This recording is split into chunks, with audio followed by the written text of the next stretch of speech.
Okay. So मला आणखी एक खूप क्युरिओसिटी आहे, की असं का होतंय, की इंडियन ग्रे हॉर्नबिल्स सिटीकडे बऱ्यापैकी वळलेत आणि आता सिटीला बऱ्यापैकी ॲडजस्ट पण झालेत म्हणूया आपण.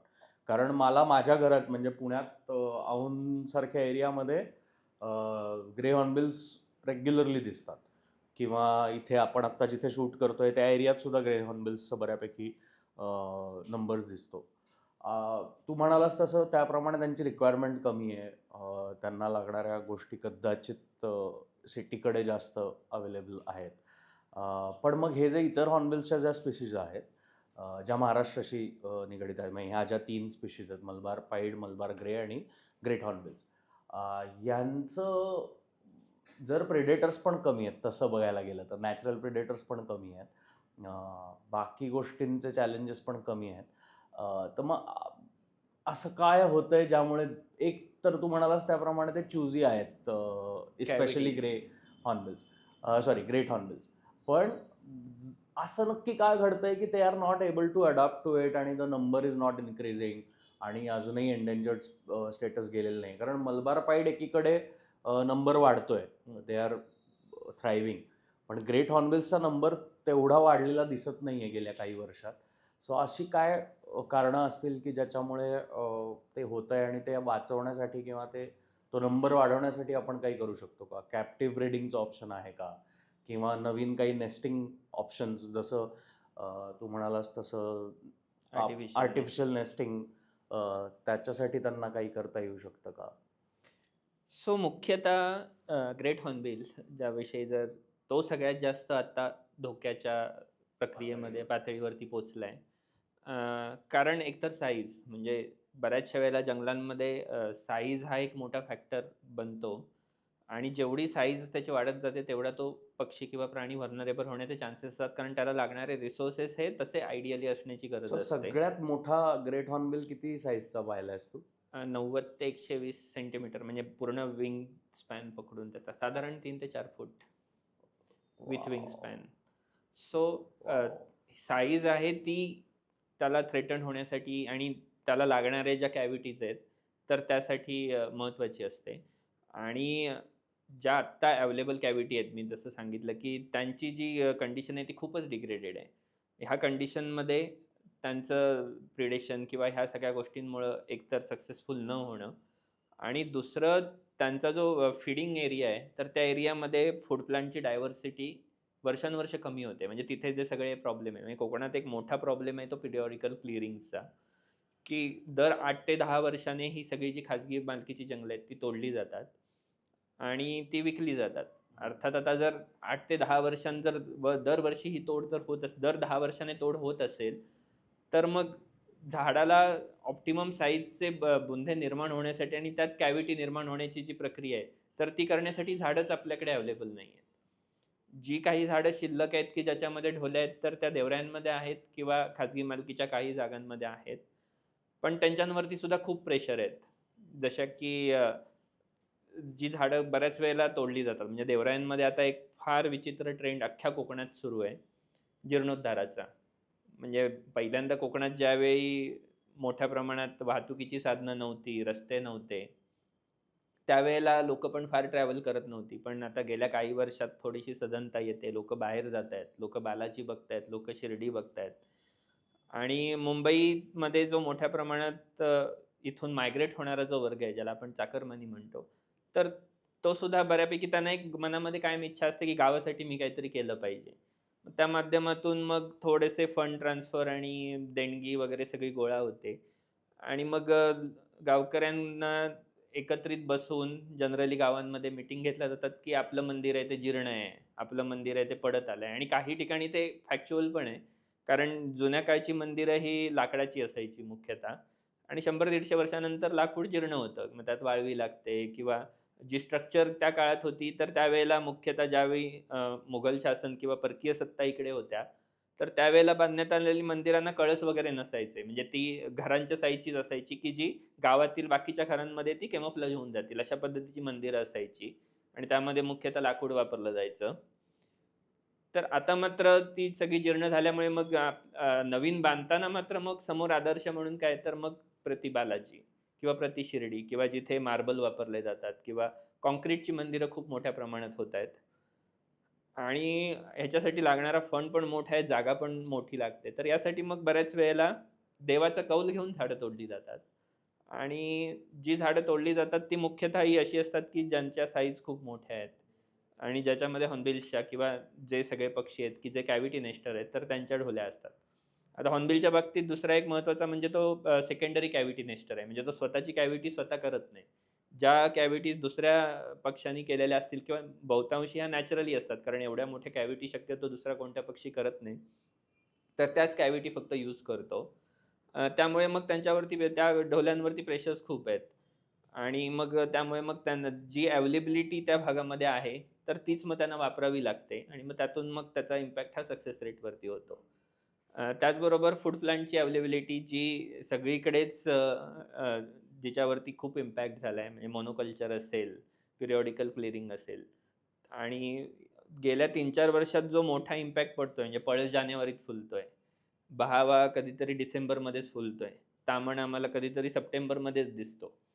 असे फ्रुटिंग पॅटर्न्स सगळ्या ट्रीजचे कदाचित बदलतायत, की ज्याचं आपल्याकडे अजूनही बेसलाईन नाहीये. कारण कोणतीही बेसलाईन क्रिएट होण्यासाठी फार वर्ष आणि अनेक संशोधक त्याच्यात असणं गरजेचं आहे, की जे व्हॉलंटरीली हा सगळा डाटा कलेक्ट करत राहतील आणि त्यातून आपल्याला काहीतरी पॅटर्न्स कळतील.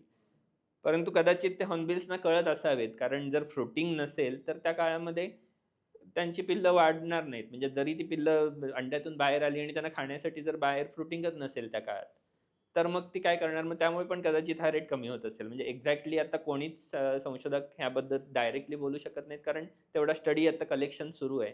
जसं आम्ही इथे 70 घरट्यांचं निरीक्षण करतोय, तसं पूर्ण भारतामध्ये अनेक नेस्ट वॉचर आहेत, की जे कोणताही एक पैसा न घेता फक्त ह्या सगळ्या गोष्टी आपल्या आवड किंवा हा धनेश पक्षी का किती महत्त्वाचा आहे, तर ते म्हणून ते करतायत.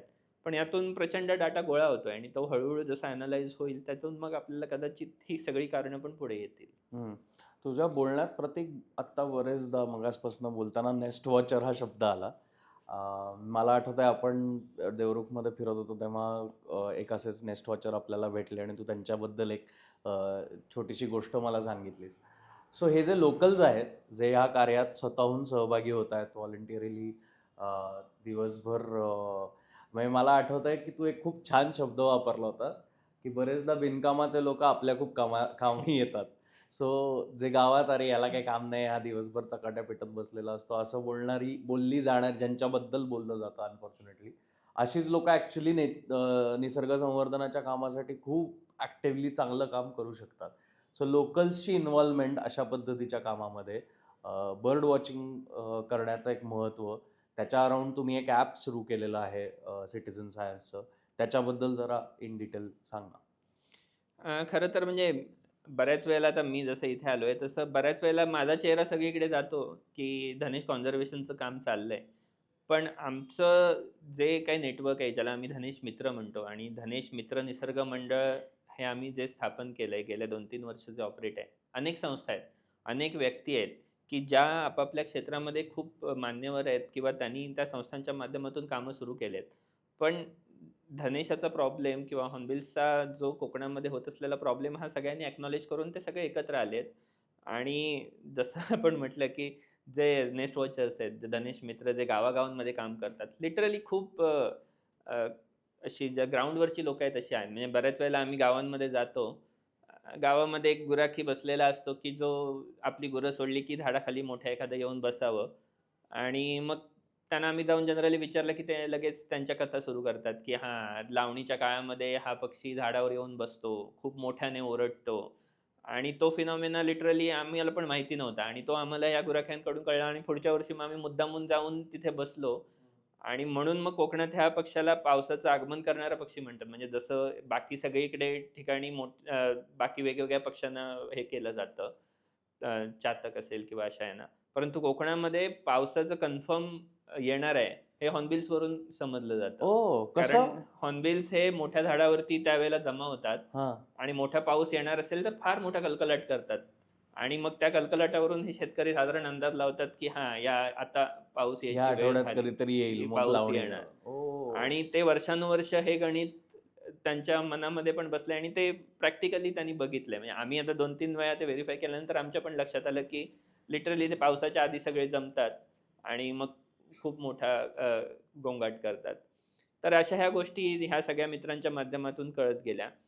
एक आमचे खूप छान घनिष्ठ मित्र बनलेत ते म्हणजे एक रिटायर्ड पोस्टमन आहेत भरत चव्हाण म्हणून. आयुष्यभर ते पोस्टाची सेवा करत होते आणि सेवा करत असतानाच ते गावोगावी त्यांचं फिरणं व्हायचं, लोकांशी भेटणं व्हायचं आणि त्यातूनच मग त्यांना एक धनेशाची जी ढोली होती ती त्यांनी बघितली आणि त्यांनी आम्हाला पण कळवलं, की हां, इथे धनेश पक्षी येतोय. मग आम्ही तिथे गेलो तर तोपर्यंत अक्षरशः म्हणजे आम्ही त्यांना काहीतरी सांगायच्या आधी त्यांनीच सगळे त्यांच्याकडे रेकॉर्ड करून ठेवले होते, की हां, यावेळेला फिमेल येते, यावेळेला मेल येतो. म्हणजे फक्त लेमॅन म्हणून सुद्धा जे संशोधकांना जमत नाही एवढं महत्त्वाचं काम त्यांनी तिथे करून ठेवलं होतं.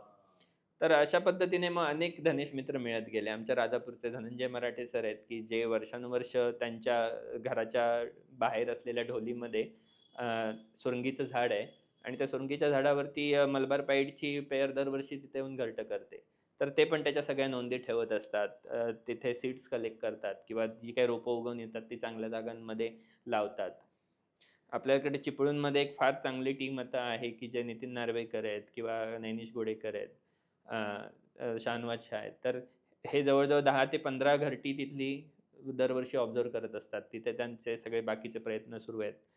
नितीन नार्वेकरांनी स्वतःचं जे जंगल आहे त्यांच्या घराच्या आजूबाजूचं 4 ते 5 एकर जंगल आहे, की जिथे ही सगळी धनेशांना लागणारी झाडं लावलेत आणि त्याला त्यांनी धनेशाची राई म्हणूनच नाव दिलंय. आणि ते आयुष्यभर त्यांनी ते धनेशांसाठीच प्रोटेक्ट करायचं म्हणून त्यांनी तो प्रण घेतलाय. अशी खूप चांगली लोकं ह्या नेटवर्कच्या माध्यमातून आपल्याला जोडली गेलेत. खूप इंटरेस्टिंग आहेत. म्हणजे ज्यावेळी आम्ही कशेळी किंवा सड्यांवरचे हॉर्नबिल बघायला जातो. मोस्टली तिकडे मलबार पाईड हॉर्नबिल अबंडन्समध्ये आहेत. ग्रेट हॉर्नबिल सुद्धा आहेत. तर तिथे आमचे एक वकील मित्र आहेत समीर कुंटे म्हणून. तर त्यांनी आम्हाला ज्या साईट दाखवल्या तर त्याने आम्ही अक्षरशः वेडे झालो. कारण अ, बऱ्याच वेळेला आपल्याला हॉर्नबिल्स हा कुठेतरी जंगलात किंवा जिथे जास्त ह्युमन डिस्टर्बन्स नाही तिथे बघायची सवय असते. आणि ज्यावेळी आम्ही नवेदर गावात गेलो तर लिटरली एक शाळा आहे, शाळेच्या कडेला झाड आहे. तिथं खाली अख्खी सगळी मुलं बसलेत आणि तिथे वरती येऊन हॉर्नबिल फीड करतोय. अशी सगळी चित्र होती. किंवा त्या एक आजी पण आहेत ना त्यांच्या घरात अंगणात. हां, म्हणजे आणि त्या आजींची तर स्टोरी खूपच इंटरेस्टिंग आहे. म्हणजे ते घरटं आहे ते खूप असं खाली आहे म्हणजे जवळ-जवळ 6 ते 7 फुटावर आहेत आणि अक्षरशः जर मी ठरवलं तर मी त्याच्या घरट्यामध्ये डोकावून बघू शकतो. त्या म्हणजे खालच्या हाईटला आहे ते. आणि त्या आजी त्यांचं दिवसभर काम चालू असतं. त्यांच्या घराच्या मागची पडवी आहे आणि त्या पडवीमध्ये त्या भांडी घासत असतात किंवा त्यांची घरातली सगळी कामं करत असतात. आणि हे हॉर्नबिलसुद्धा लिटरली त्यांच्याकडे दुर्लक्ष केल्यासारखे त्यांच्या अगदी कडेने येतात. ते भरवतात. त्यांचं जे सगळं पिल्लांना चालणारे सगळे उपक्रम चालतात. बऱ्याच वेळेला मजेदार गोष्ट म्हणजे ज्यावेळी मादी विष्ठा बाहेर उडवते, तर ती अगदी त्यांच्या घरापर्यंत आतपर्यंत जाते आणि म्हणजे मग त्यांना ते लिटरली रोज कचरा वगैरे काढावा लागतो. इतकं कदाचित म्हणजे त्यांच्या दृष्टीने ती घाण पण होऊ शकते.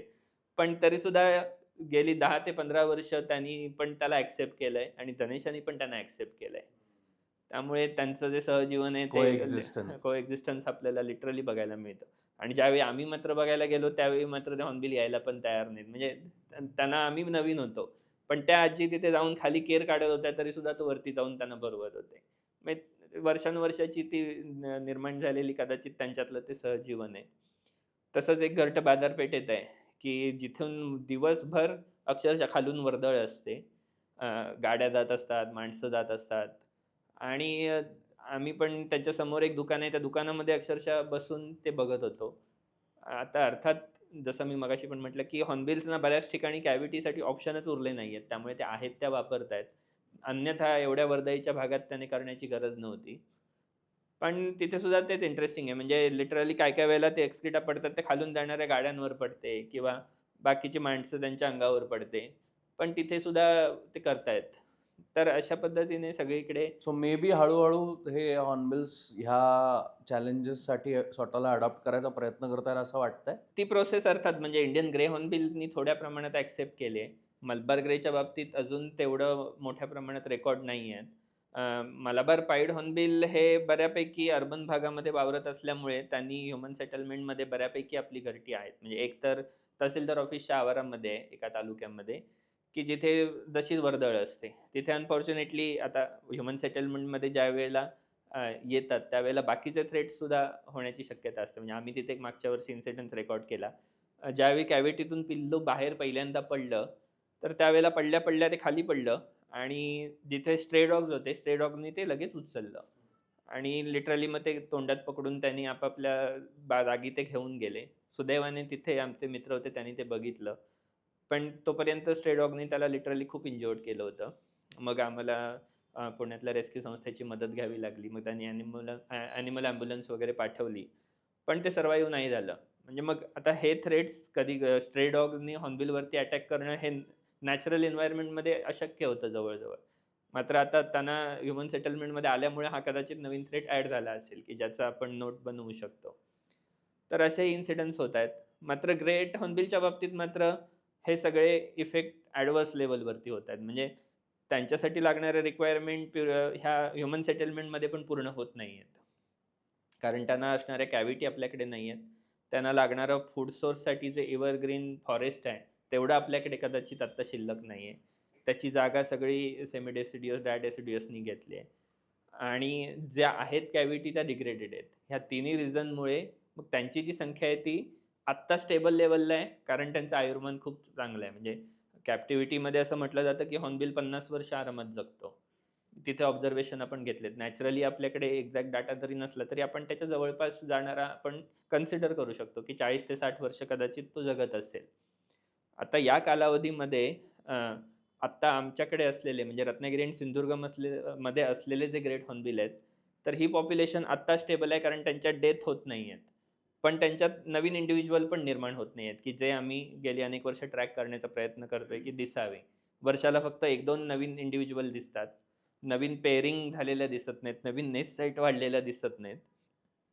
आणि आत्ता जे आपण सगळे इफर्ट घेतोय, तर ते त्याचं रिस्टोरेशन असेल किंवा नव्याने लावलेली जी सगळी आपण हॅबिटॅटमधली नवीन झाडं असतील, तर ही येण्यासाठी 50 ते 60 वर्षांचा कालावधी आहे. आता ह्या मधला जो पिरियड आहे, तो हॉर्नबिलकडे आहे का? हा एक मोठा प्रश्न आहे. काय कदाचित लाईफ सायकल असतं? साधारण 40 ते 50 वर्ष हॉर्नबिल जगतो. सगळेच हॉर्नबिल्स? हां, मलबार पण आणि मलबार मलबार वगैरे थोडेसे कमी आहेत, कमी 20 आहे. ते 30 वर्ष वगैरे. पण आता ही 50 ते 60 वर्ष जर रिस्टोरेशनसाठी लागणार असतील आणि आत्ता त्यांच्याकडे असलेले रिसोर्स जर दरवर्षी डिप्लीट होत आहेत, तर मग कदाचित एक दिवस असा येऊ शकतो, की ही सगळी पॉप्युलेशन एका दिवशी अचानक पूर्णपणे एक्सटिंक्ट होऊ शकते, की जो सगळ्यात जास्त आत्ता आपल्यासमोर असलेला एक धोका आपल्याला जाणवतोय. कारण त्यांची संख्या तेवढी जर सस्टेनेबली जर वाढत नसेल, तर मग ती पॉप्युलेशन कायमच एक्सटिंक्शनच्या थ्रेटवरती आहे. आणि मग तो इम्पॅक्ट जर आपल्याला टाळायचा असेल, तर त्यासाठी आत्ता सगळ्यात जी प्रायोरिटीवरची गोष्ट आहे ती म्हणजे त्यांचा असलेला हॅबिटॅट आणि त्यांची असलेल्या नेस्ट साईट ह्या ॲट एनी कॉस्ट प्रोटेक्ट करणं आणि त्यांचं जे जिथे ह्या कॅव्हिटी आहेत, तर तिथून ते चीक सक्सेसफुली फ्लेज होईपर्यंत तरी आपण त्याच्यावरती पूर्ण लक्ष ठेवणं. मग तिथे रोल येतो तो आम्ही ज्याला गार्डियन ऑफ दी हॉर्नबिल्स म्हणतो किंवा धनेश रक्षक म्हणतो, धनेश मित्र म्हणा आणि कॅमेराज. कॅमेराचा सगळ्यात मोठा फायदा तोच आहे टेक्नॉलॉजीचा, की ह्युमनलेस, एररलेस आणि विदाऊट इंटरफरन्स आपल्याला ते मॉनिटर करता येतं. आता जी लास्ट इयर एका गावामधली जी आपण सक्सेसफुल फ्लेजिंग बघितलं, जे पिल्लू व्यवस्थित हॅच झालं 10 पैकी. कॅमेरामुळे ते आपल्याला त्याचं संपूर्ण फुटेज मिळालं किंवा ते त्यानंतर सुद्धा ते त्या भागामध्ये तिथले जे आपले धनेश मित्र आहेत महेंद्र चव्हाण, तर ते व्यवस्थित त्याच्यावरती ऑब्झर्वेशन ठेवून आहेत. म्हणजे एक पिल्लू वाचवण्यासाठी ही किती धडपड ते सुद्धा करतायत. म्हणजे जसं अगदी म्हटलं, की ते काम सोडून अक्षरशः दिवसभर कोणताही आर्थिक फायदा नसताना ते त्या हॉर्नबिलच्या पिल्लावरती लक्ष ठेवून आहेत. तर असे हे सगळे धनेश मित्र मिळणं हे खूप आमचं पण भाग्य आहे. आणि त्यासाठीच मग आम्ही धनेश मित्र निसर्ग मंडळाची स्थापना केली, की ज्या लोकांना धनेश विषयक काम करायचं आहे, त्यांनी एकत्र येऊन ही चळवळ चालवावी. चळवळ म्हणजे याच्यामध्ये मग डाटा कलेक्शन असेल किंवा प्रत्यक्ष घरटी नवीन शोधणं असेल आणि ह्या सगळ्या नोंदी घेणं. हे सगळं ही लोकं कामं करत असतात. आणि अनेक शाळा रत्नागिरी जिल्ह्यातल्या अनेक शाळा आणि महाविद्यालयांमध्ये सुद्धा आता गणेश मंडळ स्थापन झाली आहेत. मग तिथे आम्ही सगळेजण जाऊन अवेअरनेसचे म्हणजे त्यांना ह्या सगळ्या गोष्टी इंटरेस्टिंग असतील त्या सांगणं. त्यांना त्यांच्या भागामध्ये कुठे ढोली आहे का? जर ती असेल तर मग ती मॉनिटर कशी करायची? किंवा मग तिथल्या बिया कशा गोळा करायच्या किंवा जर आपल्याला माहिती असेल की ही झाडं वाचवणं गरजेचं आहे किंवा ही झाडांची नवीन निर्मिती करणं गरजेचं आहे, मग त्यांना त्या ॲक्टिव्हिटीमध्ये आपण इन्व्हॉल्व करून घेतो आणि खूप चांगलं सहकार्य सगळ्या भागातून मिळतं आहे. तिथला वन विभाग आहे, तर ते त्यांच्या नर्सरीमध्ये जी काही झाडं लागतात, ती झाडं आम्हाला देतात किंवा सगळ्या शाळांमध्ये सुद्धा आता नुकतंच चिपळूणमध्ये जे डी-बी-जे महाविद्यालय आहे, तर ते स्वतःसुद्धा इनिशिएटिव्ह घेऊन एक नर्सरी इथे तयार करतायत. तर हा हळू सपोर्ट वाढतोय. परंतु दुर्दैवानं महाराष्ट्र शासन किंवा वन विभागाकडे हॉर्नबिलविषयी कॉन्झर्वेशन प्लॅन नव्हता. तर मग त्याविषयी गेल्या वर्षी सहज बोलता विषय निघाला आणि धनेश मित्र संमेलनाची एक आयडिया आली. म्हणजे पक्षी मित्र संमेलन महाराष्ट्रात चळवळ अनेक वर्ष चालू आहे. परंतु एखाद्या पर्टिक्युलर पक्षासाठी एखादं संमेलन आत्तापर्यंत कुठे होत नव्हतं. मग आम्ही धनेश मित्र संमेलन मागच्या वर्षीपासून सुरू केली. की ज्याच्यामध्ये जे सगळे हे स्टेक होल्डर्स आहेत किंवा हे जे सगळे स्थानिक आहेत, की ज्यांना धनेशाविषयी आपुलकी आहे किंवा त्यांना काहीतरी करण्याची इच्छा आहे, पण काय करायचं हे माहिती नाहीत. मग अशी देवरुखमध्ये ज्यावेळी आम्ही पहिलं राज्यातलं धनेश मित्र संमेलन घेतलं, त्यावेळेला 80-90 लोक आले होते. वेगवेगळ्या संस्थांचे प्रतिनिधी होते, स्थानिक होते. जवळ-जवळ 12 जिल्ह्यातून लोकं तिथे आली होती आणि सिंधुदुर्गमध्ये जवळ-जवळ 100 पेक्षा जास्त लोकं आली होती. तर हे 200 पेक्षा जास्त लोकांना आम्ही एकत्रित घेऊन डॉक्टर रोहित नानिवडेकरांच्या मार्गदर्शनाखाली कॉन्झर्वेशन प्लॅनचं काम आम्ही चालू केलं. जिथे हॉर्नबिल्स असलेले थ्रेड्स आणि त्याच्यावरती असलेली सोल्युशन्स याचं आम्ही एक एकत्रित ड्राफ्टिंग केलं आणि आता ते लवकरच पब्लिश होईल आणि त्यानंतर जे आता आपले सगळे पॉलिसी मेकर्स आहेत, तर त्यांना आपण ते हँडओव्हर करू आणि मग त्यावरती ॲक्शन प्लॅन बनवण्यासाठी आपण सगळे प्रयत्न सुरू होतील. सो हे जे फ्रेंड्स ऑफ हॉर्नबिल हा जो प्रोग्राम आहे, जंगल इकोसचे जे कोणी ऑडियन्स आहेत जे रेग्युलरली हा पॉडकास्ट बघतायत किंवा ह्याच्यातनं वेगवेगळ्या पद्धतीने मदत करायसाठी सुद्धा अप्रोच करतायत, तर त्यांना जर फ्रेंड्स ऑफ हॉर्नबिल्स म्हणून जॉईन व्हायचं असेल किंवा ते जर असे कधीतरी कोकणात येणार असतील काही काळ काढून सुट्टीचा आणि हे सगळे, तर त्यांना जर ह्याला जॉईन व्हायचं असेल तर ते जॉईन होऊ शकतात. तिथे कोणाला कॉन्टॅक्ट करायचं किंवा असं काही गोष्टी आहेत? हो, नक्कीच. एकतर आम्ही Facebookवरती धनेश मित्र निसर्ग मंडळ नावाने आता एक Facebook ग्रुप आहे. तिथे ही सगळी लोकं आपल्याला कनेक्ट करू शकतात. त्या ग्रुपमध्ये सामील होऊन मग तिथे सुद्धा सगळी जी ऑब्झर्वेशन आहेत, की मला समजा हॉर्नबिल आज दिसला, तर त्याचा माझ्याकडे फोटो असेल तर ते शेअर करू शकतात किंवा ऑब्झर्वेशन तिथे टाकू शकतात. त्यानंतर त्याच पद्धतीचा एक WhatsApp ग्रुप आहे. तर त्यावरती सुद्धा ॲडिशन करण्यासाठी मग आमच्याकडे लोकं संपर्क करू शकतात. अ, गेल्या महिन्यातच आम्ही धनेश मित्र नावाचं फक्त हॉर्नबिल कॉन्झर्वेशनसाठी वाहिलेलं मॅगझिन सुरू केलंय, की जे त्याच्यामध्ये आता 3 महिन्याने म्हणजे क्वार्टरली आहे ते आणि 3 महिन्याने हॉर्नबिल विषयक जे सगळे लेख, संशोधनं, आर्टचा फॉर्ममधले सगळे भाग असतील, तर ते आपण त्याच्यात पब्लिश करणार आहोत. तर ते सुद्धा लोकं सबस्क्राईब करतील, की ज्याच्यामध्ये त्यांना अपडेट मिळू शकतात. त्याचबरोबर हे जे सगळं जे नेस्ट वॉचिंग आहे, तर ते जास्त शास्त्रीयदृष्ट्या आणि सिटिझन सायन्स इनिशिएटिव्हने व्हावं. म्हणजे त्यात कोणाची एकाची मक्तेदारी असता कामा नये. म्हणजे आम्ही जी सगळीच लोकं आहोत, तर आमचं असं मत आहे, की हे फक्त आमचं काम नाहीये किंवा ते आम्ही त्याच्यावर आमचा कॉपीराईट पण नाहीये किंवा कुठल्याही संस्थेचा असता पण कामा नये. कारण एक संस्था किंवा एक व्यक्ती ही एक ठराविक भागात पोहोचू शकेल. पण ज्यावेळी आपण चळवळ म्हणतोय, तर हे अख्ख्या महाराष्ट्रातील लोकं ह्याला जोडणं फार गरजेचं आहे. आणि त्यासाठी मग धनेश मित्र निसर्ग मंडळ जे स्थापन झालंय, तर तेही त्याच उद्देशाने आणि त्याचसाठी आपण एक एपी कलेक्ट 5 म्हणून एक ॲप तयार केलंय, की जे प्ले स्टोअरवरून डाउनलोड करून घेता येऊ शकतं.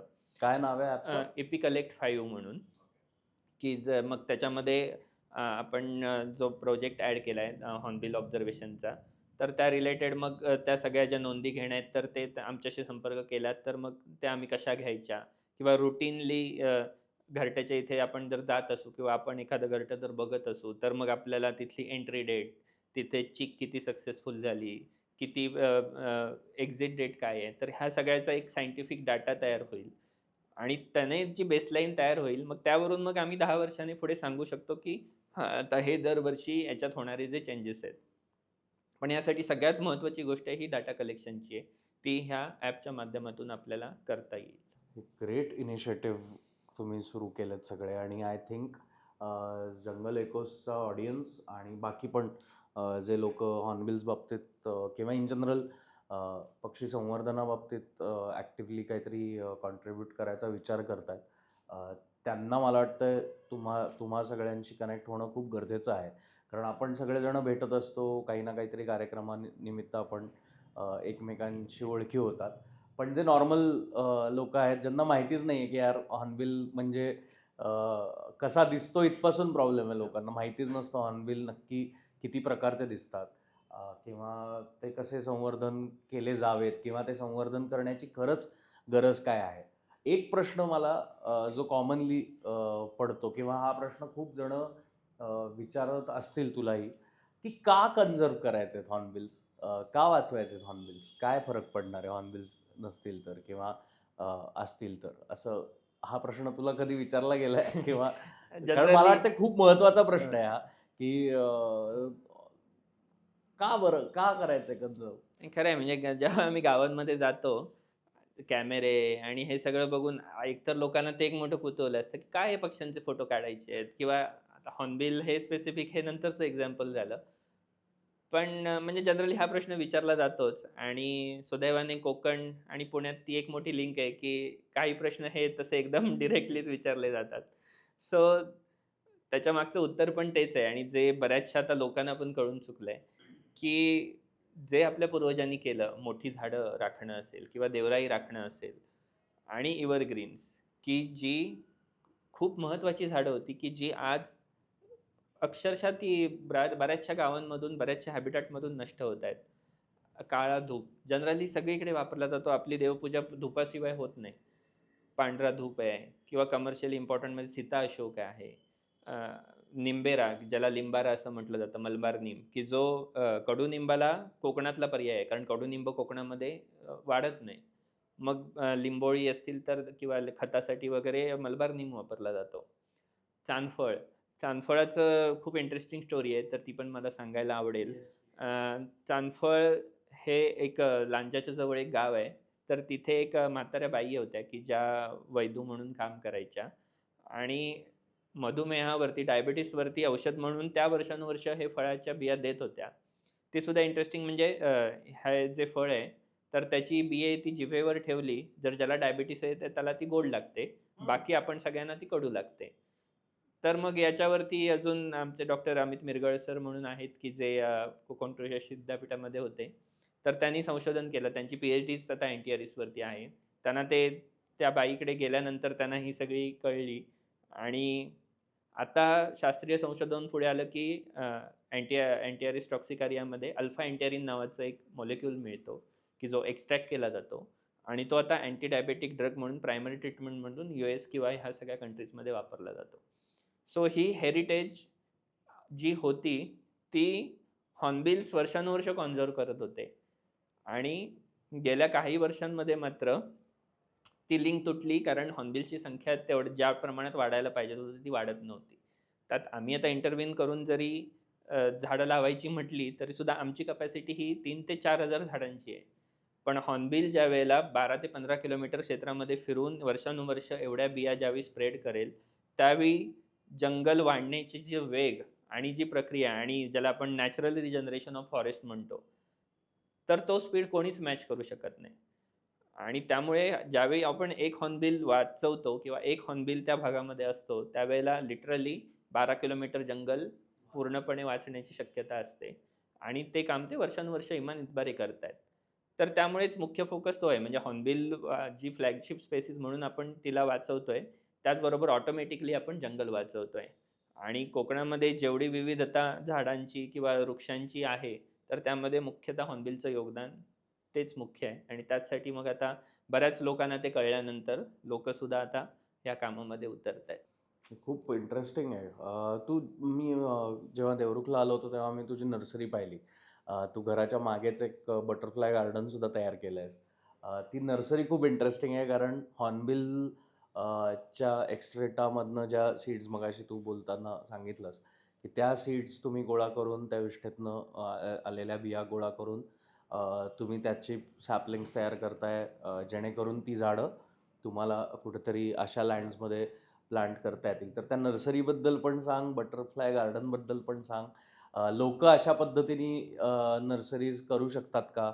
करायच्या असतील तर कसे करू शकतात किंवा तुम्ही जी झाडं वाढवताय ती झाडं कुठे प्लांटेशन होऊ शकतं त्याचं, ह्याबद्दल जरा.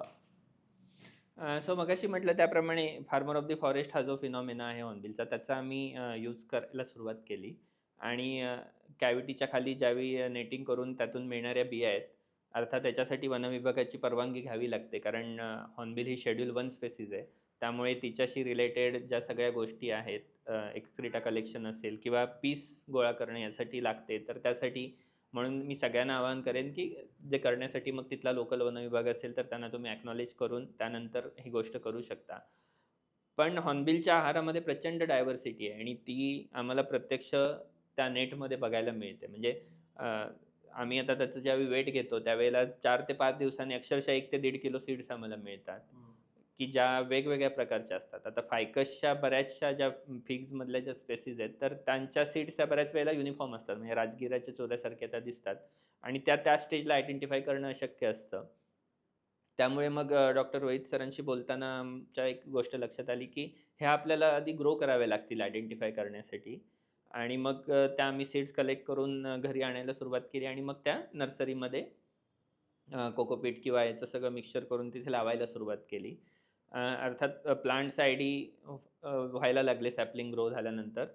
परंतु आता त्याचं अर्थात मग एक्सप्लॉयटेशन म्हणून मग नर्सरीची कन्सेप्टसुद्धा पुढे आली, की आम्हाला एकतर जे आमचे कॅमेरेज आहेत, तर त्यातून डाटा मिळत होता, की दिवसातून शक्यतो हॉर्नबिल 3 वेळा फीड करतात. त्यातून आपल्याला फीडिंग फ्रिक्वेन्सी कळते, किती मिनिट करतायत त्याहून फीडिंग ड्युरेशन कळतं आणि नंबर ऑफ आयटम्स कळतात, कारण आपल्याकडे त्याचा फोटोग्राफिक एव्हिडन्स आहे.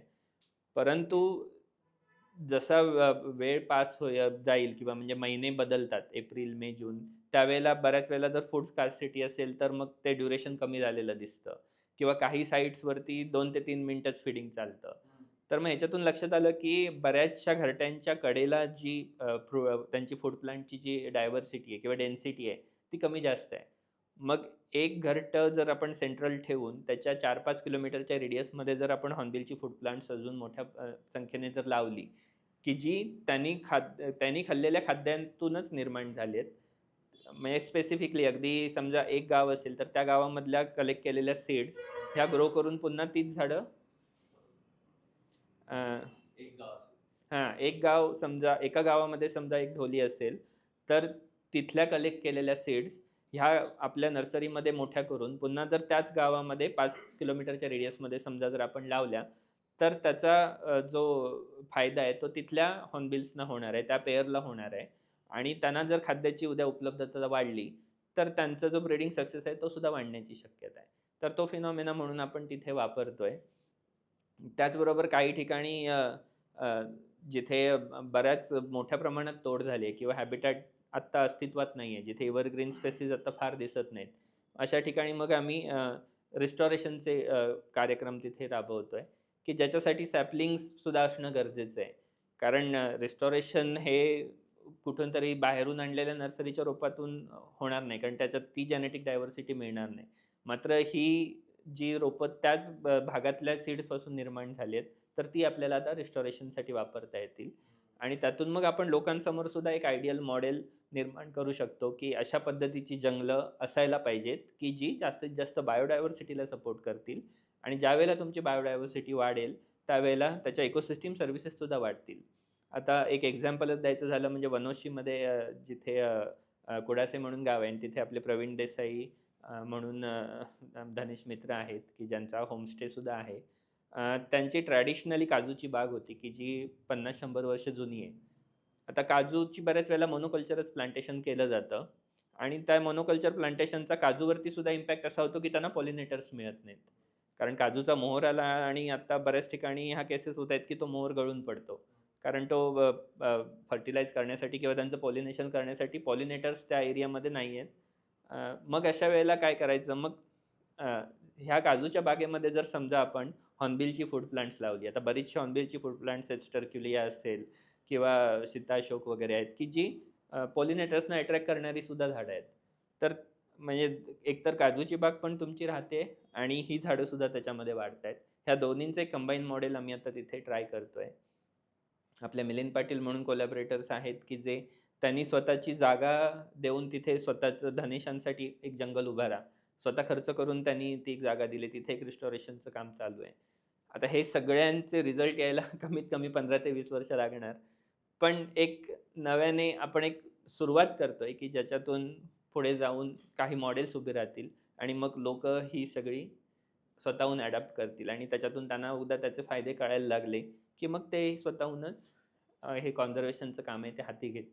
सो याबरोबरीने मगाशी आपण जे बोललो आर्टिफिशियल नेस्टिंगबद्दल, त्याच्यासाठी पण काही प्रयत्न चालू आहेत?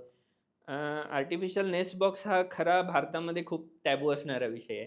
कारण बऱ्याच मोठ्या संशोधकांचं पण मत असं असतं, की आपण त्यांना पक्ष्यांना सवयी लावत असतो. मग त्या काही वेळेला फीडिंगच्या बाबतीत सुद्धा असतील किंवा त्यांना पाणी वगैरे देणं इथपर्यंत कन्सिडर केलं जातं. पण काही लोकं मग सिटीमध्ये सुद्धा आपण बऱ्याच वेळेला रील बघतो, की मग पक्ष्यांना आर्टिफिशियली फीड करतात. मग त्याच्यातून निर्माण होणारे प्रॉब्लेम्स पण वेगवेगळे आहेत.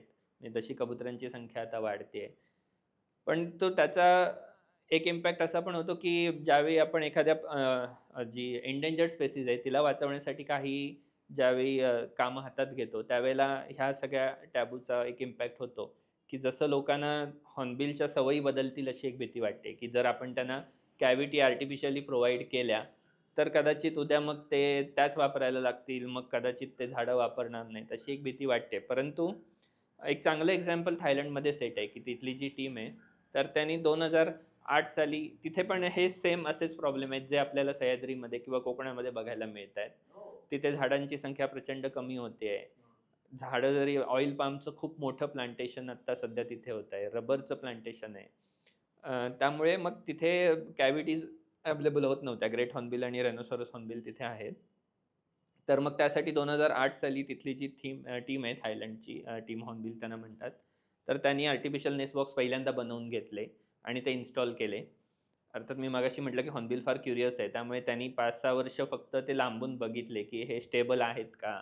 मग याच्यामध्ये जर समजा आपण बसलो तर ते तुटणार नाहीत का? म्हणजे ते व्यवस्थित आत वगैरे जाऊन बघतात. आणि साधारण 2014-15 साली हे नेस्ट बॉक्स ॲक्सेप्ट करण्याचा रेट 50% पर्यंत आला. आणि आत्ता 2020-2021 पर्यंत तो 68% ते 70% पर्यंत आलाय. आता नॅचरल कॅव्हिटी आणि आर्टिफिशियल नेस्ट बॉक्स आपण कंपेअर करतो. त्याचा सुद्धा स्टडी अवेलेबल आहे. त्यावेळेला सक्सेस रेट हा नॅचरलपेक्षा आर्टिफिशियलमध्ये जास्त आहे, की जो जवळ-जवळ 90% पेक्षा जास्त आहे सक्सेसफुल फ्लेजिंगचा. आणि जो नॅचरलमध्ये 50 ते 60% आहे. कारण त्याला मग बाकीचे धोके आहेत, जसे प्रेडिशन किंवा क्लायमेट चेंज. आता बऱ्याच वेळेला कोकणात होतं, ज्यावेळी अकाळी पाऊस पडतो, त्यावेळेला ह्या कॅव्हिटीमध्ये पाणी भरण्याचे सुद्धा चान्सेस असतात. त्यामुळे मग ते चीक असेल ते मरण्याची शक्यता असते किंवा चीक बाहेर पडल्यानंतर जसं आमच्या इथे इन्सिडेंट झाला, तर त्यानंतर सुद्धा प्रेडेशन होण्याचे चान्सेस असतात.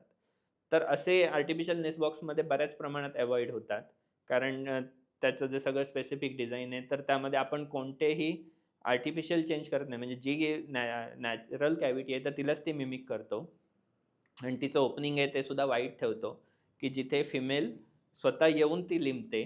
त्यामुळे लिंपण्याची तिची जी नॅचरल प्रोसेस आहे ती पण तशीच राहते. आणि आत्ता जस्ट भारतामध्ये आत्ता प्रयोग सुरू झालेत. त्यामुळं त्याच्या यशस्वीतेविषयी किंवा सक्सेस रेटविषयी आत्ता बोलणं संयुक्तिक होणार म्हणजे नाही. आत्ता प्रयत्न सुरू केले तर 10 वर्षांनी आपल्याला कळेल, एक साधारण 7-8 वर्षानंतर कळेल की हे ॲक्सेप्ट केले जात आहेत केले का जात आहेत. आर्टिफिशियल. सो आत्ता ते प्रयत्न करणं सुरू करणं गरजेचं आहे. गरजेचं आहे. आणि इंडियन ग्रे हॉर्नबिलच्या बाबतीत ॲक्सेप्ट त्यांनी केले आहेत. ते बऱ्याच वेळेला त्यांनी ॲक्सेप्ट केले. म्हणजे बंगलोरमध्ये सुद्धा केले आहेत किंवा पंजाबमध्ये केले आहेत. पुण्यामध्ये आपल्याकडे केसेस आहेत. सो हॉर्नबिल यूज करतायत. फक्त आता हे ज्यावेळी आपण लार्ज स्केलवरती ग्रेट हॉर्नबिल आणि मलबार पाईड हॉर्नबिलसाठी वापरून बघू, त्यावेळेला कदाचित ते ॲक्सेप्ट करतील 8-10 वर्षांनी. पण त्यासाठी आपल्याला ही प्रोसेस मात्र सुरू करणं गरजेचं आहे. की जी कारण अदरवाईज जसं मी मगाशी म्हटलो, की जर झाडच आता नाहीत, जर त्यांच्यावर कॅव्हिटीज अवेलेबल नाहीत, तर त्यामुळे त्यांचं ब्रीडिंग आता होतच नाहीये. तर त्यामुळे मग हा शॉर्ट टर्म उपाय आहे हे सगळ्यांना मान्य आहे, की हा परमनंटली आपल्याला नकोच आहे. पण आत्ता आम्ही जे हॅबिटॅट रिस्टोरेशनचे प्रयत्न करतोय, त्याच्यानंतर नव्याने निर्माण होणारी झाडं जर 50 वर्षांनी होणार असतील आणि त्यात जर कॅव्हिटी फॉर्म होणार असेल, की ज्याच्यावरती आपला काहीच कंट्रोल नाहीये. परंतु तोपर्यंत ही पॉप्युलेशन सस्टेन व्हावी म्हणून मग आपल्याला आर्टिफिशियल नेस्ट बॉक्स हा शॉर्ट टर्म म्हणून वापरावा लागतोय. आणि तसे आता एक्सपेरिमेंट आम्ही काही ठिकाणी केलेत. त्यानंतर ते ॲक्सेप्ट झाल्यानंतर आपल्याला याविषयी मग अजून डिटेलमध्ये बोलता येईल. आपण कोकणाविषयी मगासपासून बोलतोय, तू ज्या एरियात राहतोस त्याबद्दल बोलतोय. मला वाटतं जगात 8 बायोडायव्हर्सिटी हॉटस्पॉट्स जे आहेत त्यातलं एक तो प्लॅटो येतो, ज्याबद्दल आपण मगाशी बोललो. तो 8 पैकी एक हॉटस्पॉट आहे. मला आठवतं आहे मी आलो होतो तेव्हा तू मला दीपकाठी आणि कापरी कमळाबद्दल सुद्धा सांगितलंस की कसं हे खूप रेअर आहे आणि ते फक्त इथेच वाढतं आहे. आणि ते गवत जरी असलं तरी सुद्धा ते वाचवणं किती इंटरेस्टिंग आहे. आता त्याचे फोटोज आणि व्हिडिओज आपण प्रेक्षकांना या कॉन्व्हर्सेशनच्या मार्फत दाखवू तेव्हा त्यांनाही कळेल की ते किती सुंदर आहे. पण त्याचं पण कन्झर्वेशन करायचा तुम्ही खूप आटोकाट प्रयत्न करताय. तुमचं प्लॅनिंग मला माहिती आहे. त्याबद्दल पण इन डिटेल जरा सांग ना, दीपकाठी आणि कापरी कमळाबद्दल. आणि सडे, कोकणातला सडे हा शब्द आपण पहिल्यांदा कदाचित पु ल देशपांडेंच्या म्हैस कथेमध्ये ऐकलेला असतो, की रत्नागिरीतून ती एसटी निघते आणि सड्यावर येऊन थांबते. पण सडा ह्या शब्दाबद्दल महाराष्ट्रामध्ये फार कमी लोकांना माहिती आहे, कारण तो ऐकलेलाच नसतो. आणि सडा म्हटल्यावरती सुद्धा आपल्या डोळ्यासमोर लँडस्केप शक्यतो येत नाही. म्हणजे अगदी साहित्यात असेल किंवा बोलीभाषेत सुद्धा सडा हा शब्द तसा निग्लेक्टेड आहे. आणि गव्हर्नमेंटने सुद्धा त्याला खूप निग्लेक्ट केलं आहे, कारण त्याला बॅरन्स लँड्समध्ये टाकलं आहे. म्हणजे ज्यावेळी आपण ॲटलास ऑफ वेस्टलँड काढतो 2010ला जो पब्लिश झाला होता, त्यामध्ये ह्या कातळ सड्यांना वेस्टलँड म्हणून अधिकृत म्हटलेलं आहे. ज्याच्यामुळे मग जे सगळे रेड कॅटेगरी जे मोठे प्रकल्प आहेत किंवा मोठ्या मोठ्या इंडस्ट्री, जसं की लोटेमध्ये आपण जाताना बघतो, ज्यावेळी आपण ट्रॅव्हल करत असतो बॉम्बे गोवा हायवेने, तेव्हा लोट्यामध्ये आपल्या नाकामध्ये ऑक्झलेटचा वास शिरतो आणि आपल्याला लक्षात येतं की चिपळूण आलं. तर तो एक मोठा सडा होता. त्यानंतर संपूर्ण कोस्टल लाईनला खूप सडे आहेत, जे अगदी गुहागर दापोलीपासून सुरू होतात आणि ते केरळपर्यंत असले तरी महाराष्ट्रामध्ये रत्नागिरी आणि सिंधुदुर्गमध्ये प्रचंड कातळ सडे आहेत, की जे पूर्ण लेन्थला आहेत. आणि इथे सगळ्यात त्या सड्यांचं महत्त्वाचं म्हणजे तिथे असणारी डायव्हर्सिटी, की जी वेस्टलँड म्हणून आज जरी टॅग असली तरीसुद्धा 4 महिन्यामध्ये तिथे पावसाळी जे 4 महिने आहेत, तर त्यामध्ये प्रचंड डायव्हर्सिटी आहे आणि प्रत्येक ठिकाणी मिळणाऱ्या ज्या स्पेसीज आहेत, तर त्या सड्यावरती त्या मिळणार आहेत. म्हणजे हायली एंडेमिक त्यांना आपण म्हणू शकतो. त्यात खूप एक्झाम्पल आहेत, जसं की इपिजेनिया रत्नागिरिका नावाचं एक छोटंसं फूल आहे. त्याला रत्नागिरी स्टार ग्रास लिली असं म्हणतात. तर ते फक्त रत्नागिरीतच आढळून येतं आणि थोडंसं देवगड वगैरे त्या भागामध्ये. पण जर ते तिथून जर नष्ट झालं, तर ते संपूर्ण जगातून नष्ट होणार आहे. आणि तिचा एक भाग आहे, तो ऑलरेडी तिथे एक आता औष्णिक विद्युत प्रकल्प आहे, की जिथे सगळ्यात जास्त हे फूल मिळत होतं. आणि त्यामुळे मग ते तिथून नष्ट होण्याचे चान्सेस पण खूप हाय आहेत. जसं की दीपकाठी कोंकणेन्स, तुम्ही दीपकाठीचं म्हटलं, तर दीपकाठीसाठी दीपकाठीमध्ये आत्ता 3 प्रजाती मिळाल्या आहेत. दीपकाठी कोंकणेन्स, जी फक्त 16 ते 17 ठिकाणी आढळते रत्नागिरी जिल्ह्यामध्ये. दीपकाठी गोवेन्स, जिथे आता मोपाचा एअरपोर्ट आहे, तर मोपाच्या एअरपोर्टवरतीच ती डिस्क्राईब केली गेली आणि लिटरली आत्ता फारच कमी शिल्लक आहे, कारण एअरपोर्टच्या एरियामध्येच तिचे सगळे कंद होते. आणि ज्यावेळेला सगळं एअरपोर्टचं काम सुरू झालं, त्यावेळेला ती खूप मोठ्या प्रमाणात डिस्टर्ब झाली. त्यानंतर दीपकाठी श्रीरंगीजनाई नावाची नवीन प्रजाती गेल्या 2 वर्षात शोधली गेली आहे, की जी गुहागरमधल्या नरवण भागात फक्त लिमिटेड आहे. म्हणजे एक सड्यांचं ते एक मोठं वैशिष्ट्य आहे, कारण आपण जसं म्हटलं, की हे कातळ नावाच्या दगडापासून बनलेत आणि तिथे पोषणमूल्य फार कमी आहेत. कातळ असल्यामुळे तिथे मातीच नसते. मग ह्याच्यासाठी वेगवेगळ्या वनस्पती ह्या ॲडॅप्टेशन करत असतात. जसं दीपकाठीने कंद निर्मिती केली आहे. म्हणजे एप्रिल ते मे महिन्यामध्ये ज्यावेळी पहिला पाऊस पडतो, पहिला पाऊस पडल्या-पडल्या हिचे जे भूमीमध्ये कंद असतात, तर त्यांना अशी हिरवी पालवी यायला सुरुवात होते. जसं आपल्याकडे निशिगंध असतो, तर तशा पद्धतीने तिला पानं येतात. आणि ह्या सगळ्या वनस्पतींचं एकच काम असतं, फार वेगानं वाढणं, फुलं निर्माण करणं, त्यांच्या सीड्स असतील त्या निर्माण करणं आणि पुन्हा पाऊस संपायच्या आत आपलं लाईफ सायकल संपवून पुन्हा जमिनीत जायचं. मग काही वनस्पती त्यातल्या इन्सेक्टिव्हरच झाल्या आहेत. जशी की ज्याला आपण गवती दवबिंदू म्हणतो. तर ते इन्सेक्ट पकडतात आणि त्यांना पचवतात. टेंटॅकल्ससारखे त्यांना अशा त्याच्या फांद्या असतात आणि त्याच्यावरती ड्यू, ज्याला आपण दवबिंदू म्हणतो, तसे छोटे-छोटे स्ट्रक्चर्स असतात आणि ती चिकट द्रव्य असतात. तर ज्यावेळी त्याच्यावरती इन्सेक्ट अट्रॅक्ट होतो, कारण त्याच्यावरती ज्यावेळी ऊन पडतं, त्यावेळेला ते चमकतं आणि मग इन्सेक्ट अट्रॅक्ट होतात आणि मग त्याला चिकटतात आणि मग त्या वनस्पती त्यांना पकडून पचवतात. त्यानंतर सीतेची आसवं खूप इंटरेस्टिंग स्टोरी आहे. रावणाने ज्यावेळेला सीताहरण केलं त्यावेळेला तो आकाशातून जात होता आणि जात असताना सीता रडत होती आणि रडत असताना तिची अश्रू जिथे-जिथे पडले तिथे ही वनस्पती उगवली अशी एक त्याची लोककथा सांगितली जाते. अ, कासच्या पठारावरती सुद्धा त्यांना सीतेची आसवं म्हणतात. पण कोकणामध्ये मिळणाऱ्या ह्या ज्या स्पेसीज आहेत तर त्यासुद्धा इन्सेक्टिव्हरस म्हणता येणार नाहीत, पण त्या मायक्रो ऑर्गॅनिझम खातात. म्हणजे पाण्यामध्ये अ, जे छोटे प्रोटोझोन्स आहेत, तर ते युट्रिक्युलरियाला एक प्रकारची जठरं असतात, तर त्या त्याच्यातून शोषून घेतात आणि त्या खातात. कापरे कमळ नावाची एक सुंदर प्रजाती फक्त 4 ते 5 गावांमध्ये मिळते.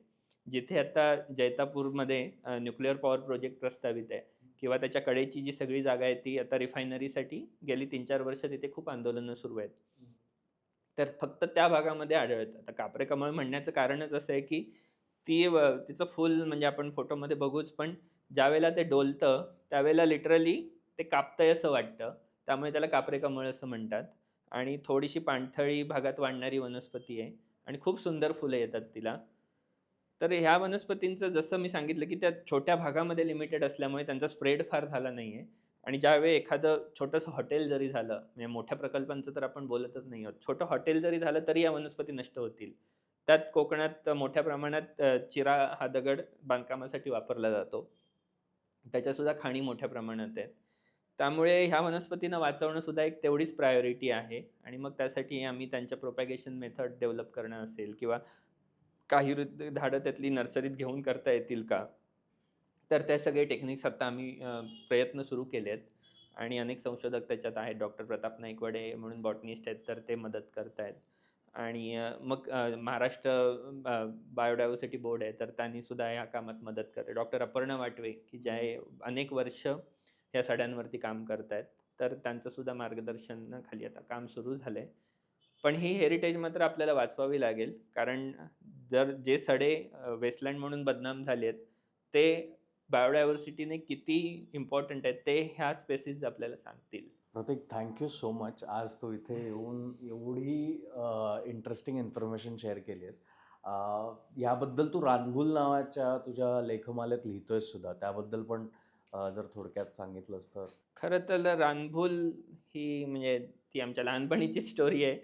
जी रानभूल आम्हाला पडली, तीच आज बरीचशी जी कोकणातली पिढी आहे, ती मात्र आज मुंबईत जाते किंवा पुण्यात जाऊन सेटल होते.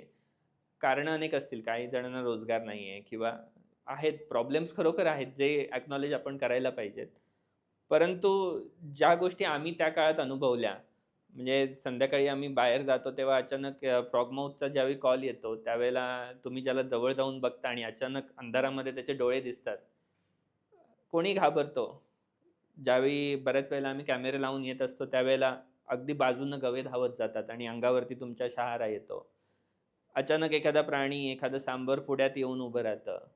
रात्री आपण एखाद्या देवराईमध्ये निवांत बसलेलो असू आणि त्यावेळेला जे उडाऊलचा कॉल येतो आणि त्यामुळे जी शांततेमध्ये अचानक जे येणारे छोटेसे तरंग आहेत, हे ह्यामुळे जी पडलेली जी भूल आहे, रानभूल हा खरा शब्द अंधश्रद्धेने वापरला जातो, की ज्याला चकवा म्हटलं जातं. परंतु आम्हाला पडलेला चकवा हा असा वेगळा आहे, की जो आम्हाला वेळी-अवेळी ह्या अशा जंगलांमध्ये, ह्या सगळ्या देवरायांमध्ये नेत असतो. बऱ्याच वेळेला आम्ही गमतीने सांगतो, की आमच्या घरातल्यांनी लिटरली अर्थात तो एका प्रकारे सपोर्ट पण म्हणता येईल. पण अशा वेळी-अवेळी ज्यावेळी आम्ही जात असतो, त्यावेळेला हे सांगणं पण अवघड असतं. पण ही रानभूल लोकांपर्यंत पोहोचावी आणि ह्या सगळ्या जे आपले सगळे शहरात गेलेली जी पिढी आहे, तर त्यांना सुद्धा कुठेतरी एक गावाकडे येण्याची ओढ निर्माण व्हावी, हा याच्या मागचा एक उद्देश आहे आणि त्यासाठी मग तो मी लिहितोय. प्रतीक, तू तुझ्यासारखी रानभूल आम्हा सगळ्यांना पडावी आणि आम्ही सुद्धा ह्या पक्षी संवर्धनाच्या, जंगल संवर्धनाच्या कार्यात सहभागी होऊन तुला जमेल तेवढी मदत करूया. मला वाटतं आपल्या सगळ्यांचीच आता ही जबाबदारी आहे, की शहरांपासून पुन्हा गावांकडे किंवा अशा जंगलांकडे वळून आपल्या आजूबाजूचं असलेलं जेवढं केवढं उरलेलं जंगल आहे ते वाचवायचा प्रयत्न केला पाहिजे. कारण आपल्या पुढच्या जनरेशनसाठी ते महत्त्वाचं आहे. जे जंगल, जी झाडं, पक्षी, प्राणी आपण अनुभवलेत, ते त्यांना फक्त फोटो आणि व्हिडिओमध्ये बघायला न मिळता प्रत्यक्षात थोडे बघायला मिळावेत ह्यासाठी ही सगळी धडपड आहे. कारण निसर्गाला तसं म्हटलं तर आपली गरज नाही आहे, आपल्याला निसर्गाची गरज आहे आणि आपल्या चांगल्या जीवनासाठी आपण ते संवर्धन करणं गरजेचं आहे. अ, तर कोकणाबद्दल, तू राहत असलेल्या भागाबद्दल अजून खूप अशा गोष्टी आहेत ज्या मला बोलायला आवडतील. सो पुन्हा तू ह्या पॉडकास्टवर यावंस अशी आमची इच्छा आहे. एस्पेशली कातळ शिल्पांबद्दल आपण आज काहीच बोललो नाही. कातळ शिल्पांबद्दल पण खूप अभ्यास चालू आहे आणि तिथे खूप इंटरेस्टिंग काही काही फाइंडिंग्स सापडली आहेत. म्हणजे अगदीच बोलायचं झालं तर जुन्या काही कातळ शिल्पांमध्ये प्राण्यांचे आणि पक्ष्यांची अशी काही चित्र आहेत जी गेंडा सुद्धा आपल्याकडे गेंडा होता त्याच्यामध्ये, त्याचा एलिफंट बर्ड्सचे आहेत. एलिफंट बर्ड्सचे पण आहेत रेफरन्सेस. हो. हो, सो कातळ शिल्पांबद्दल बोलायला पुन्हा एकदा तू इथे यावंस आणि त्याच्यावरती आपण एक वेगळा पॉडकास्ट डेफिनेटली करू. कारण मला त्याच्याबद्दल जाणून घ्यायला खूप आवडेल. कारण कोणीच इतक्या वर्षात त्याच्याकडे लक्ष दिलं नाही किंवा ते इतकं मोठं आहे, भव्य आहे, की आजकाल ते विथ टेक्नॉलॉजी आपल्याला त्याचं चित्रीकरण करणं आणि मग ते नीट ऑब्झर्व्ह करणं शक्य होतं आहे. सो तो एक खूप इंटरेस्टिंग विषय आहे. सो प्रतीक, तुझ्या पुढच्या संपूर्ण प्रवासासाठी, तुझ्या या संवर्धनाच्या कार्यासाठी जंगल एकोसच्या आमच्या संपूर्ण टीमकडनं, परिवाराकडनं तुला खूप खूप शुभेच्छा. आणि पुन्हा पुन्हा आपण भेटत राहू, हे असं संवर्धनाचं काम आपण करत राहू. आमच्याकडनं, जंगल एकोज आणि नेचर वॉककडनं हे एक तुला छोटीशी Thank you so भेटवस्तू. much. नेचर वॉक चॅरिटेबल ट्रस्टसुद्धा जंगल एकोसचा खूप मोठा भाग आहे आणि आम्हाला गिफ्टिंग पार्टनर्स आहेत महुआ स्टोअर. त्यांच्याकडनं हा टी शर्ट तुला त्यांनी गिफ्ट पाठवला आहे. त्यांची इच्छा आहे की तो उघडून बघावास कॅमेरासमोर, तुला तो त्यांचं डिझाईन कसं वाटतंय.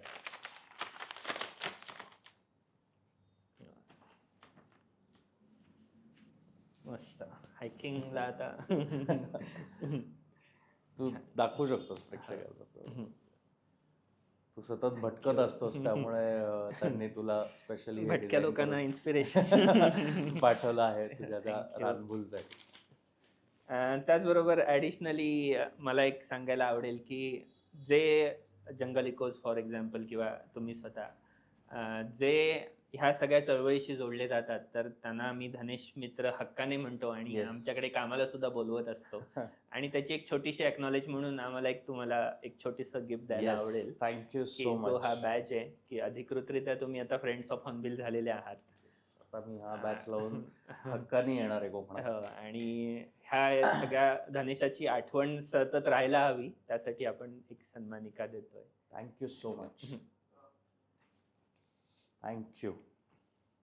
प्रत्येक जाता जाता तू मगाशी मला म्हणालास तसा की हे तुझ्या एकट्याचं काम नाही आहे, तुझी संपूर्ण टीम, धनेश मित्र ह्या सगळ्यामध्ये इन्व्हॉल्ड आहेत. सो जाता जाता तुला प्रेक्षकांना काही सांगायचं आहे, तुझ्या टीमबद्दल काही सांगायचं असेल तर प्लीज. सो खरं तर ही चळवळ आहे की ज्यांना आम्ही धनेश मित्र निसर्ग मंडळ म्हणतो, आणि सगळे धनेश मित्र हे वेगवेगळ्या संस्थांमधून आहेत. मुख्यतः डॉक्टर रोहित नानिवडेकर, की जे आपलं आयुष्य त्यांनी अख्खं धनेशांसाठी समर्पित केलं आहे. त्यांची PhD असेल किंवा त्यांचं सगळं काम हे हॉर्नबिलसाठी आहे. ते ह्या सगळ्या प्रक्रियेमध्ये व्यवस्थित मार्गदर्शन आणि सगळा जो टेक्निकल सपोर्ट करत असतात. त्यानंतर पूजा पवार, की जिचं ड्रीमच ह्या सगळ्या धनेशांचं जेनेटिक जे ॲनालिसिस आहे तर ते करणं आहे, त्या विषयातच ती PhD करते. तर तिचंसुद्धा खूप चांगलं मार्गदर्शन मिळत असतं. आमची सगळी सह्याद्री संकल्प सोसायटीची टीम, माझा लहानपणीपासूनचा मित्र शार्दूल असेल, प्रशांत शिंदे सर आहेत किंवा डॉक्टर नाईकवाडे सर आहेत. आता विराज आटले आम्हाला नुकताच जॉईन झाला आहे, तर तो सगळं हॉर्नबिलचं काम करतो आहे. तर त्याचबरोबर अक्षय मांडवकर किंवा हे जे सगळे मीडियामधले लोक आहेत, की हे जे कॉजेस आहेत तर ते सगळ्या लोकांपर्यंत पोहोचवणं सुद्धा फार महत्त्वाचं असतं, की ज्याच्यातून अवेअरनेस कायम निर्माण होत राहतो. तर या सगळ्या टीमचे सुद्धा मला आभार मानायला या निमित्ताने वाटतील, की हे सगळं यांचं काम आहे, मी फक्त ते रिप्रेझेंट करतोय. Thank you so much. Thank you so much. Jungle एकोस.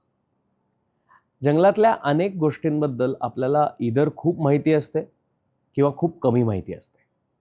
पण जी लोक ह्या जंगलांमध्ये वारंवार जात असतात, ह्या जंगलांमधल्या वेगवेगळ्या एलिमेंट्सवरती अभ्यास करत असतात, रिसर्च करत असतात, PhD करत असतात, ह्या जंगलांमधल्या जंगली प्राण्यांबरोबर आपलं अख्खं आयुष्य घालवतात, अशा माणसांशी गप्पा मारून आम्ही या जंगलाची खरी ओळख तुम्हा सर्वांसोबत शेअर करतो. जंगल एकोसचे हे भाग तुम्हाला जर आवडत असतील तर प्लीज लाईक करा, शेअर करा, सबस्क्राईब कराच.